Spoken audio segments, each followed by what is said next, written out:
आता तुमची आवडती सुझुकी दुचाकी घरी आणणं झालं अधिक सोपं।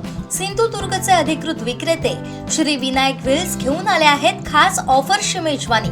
मग वाट कसली बघताय, आजच आपल्या स्वप्नातील राईड बुक करा। पत्ता प्लॉट नंबर 92 MIDC तालुका कुडाळ जिल्हा सिंधुदुर्ग। शिवसेनेचे फायर ब्रँड आमदार निलेश राणे यांच्या वाढदिवसानिमित्त संजू परब मित्रमंडळाकडून ट्रिक्सिन युक्त नाट्य महोत्सवाचं आयोजन करण्यात आलंय।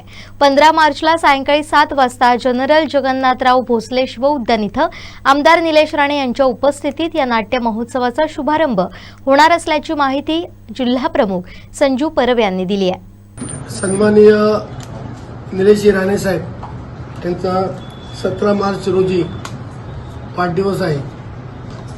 दरवर्षीप्रमाणे या वर्षीही सन्माननीय निलेश राणे साहेबांचा वाढदिवस आम्ही सर्व कार्यकर्त्यांनी साजरा करण्याचं ठरवलेलं आहे।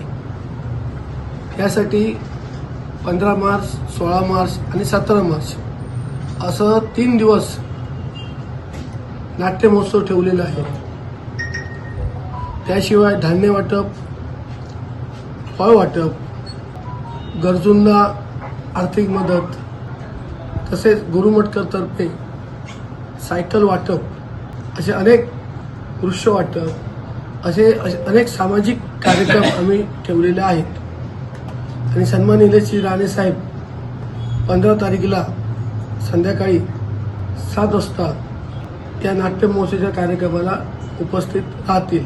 संस्थांना देणग्या किंवा मंडळांना देणग्या, असा अनेक कार्यक्रम समाज उपयोगी आम्ही घेणार आहोत। आणि नाट्य महोत्सव सुद्धा आहे, त्याच्यामुळे सर्वांनी या नागरिकांनी सहभाग घ्यावा अशी मी विनंती करतो। सन्माननीय आमदार निलेश राणे साहेब यांच्या 17 मार्चच्या वाढदिवसाच्या निमित्तानं संजू परब मित्रमंडळाच्या वतीनं दशावतार ट्रिक्सिन युक्त नाट्य महोत्सव आयोजित केलेला आहे।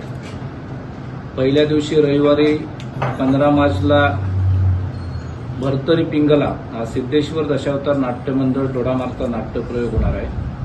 सोमवारी 16 मार्चला चेंडवणकर दशावतार नाट्यमंडळ चेंडवण यांचा व्यंकटरमणा जय गोविंदा हा नाट्यप्रयोग होणार आहे।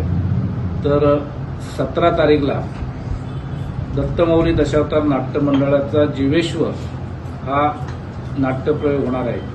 हे नाट्यप्रयोग ट्रिक्सिन युक्त आहेतच, पण ते आध्यात्मिक आणि प्रबोधन या पद्धतीनं लोकांपर्यंत पोहोचवण्याचं काम या नाट्य महोत्सवाच्या माध्यमातून होणार आहे। तरी आपल्या सर्वांच्या माध्यमातून त्याची प्रसिद्धी व्हावी आणि चांगल्या पद्धतीनं सर्वांनी उपस्थित राहावे अशी आपल्याला संजू परब मित्रमंडळाच्या वतीनं आपल्याला विनंती करतो।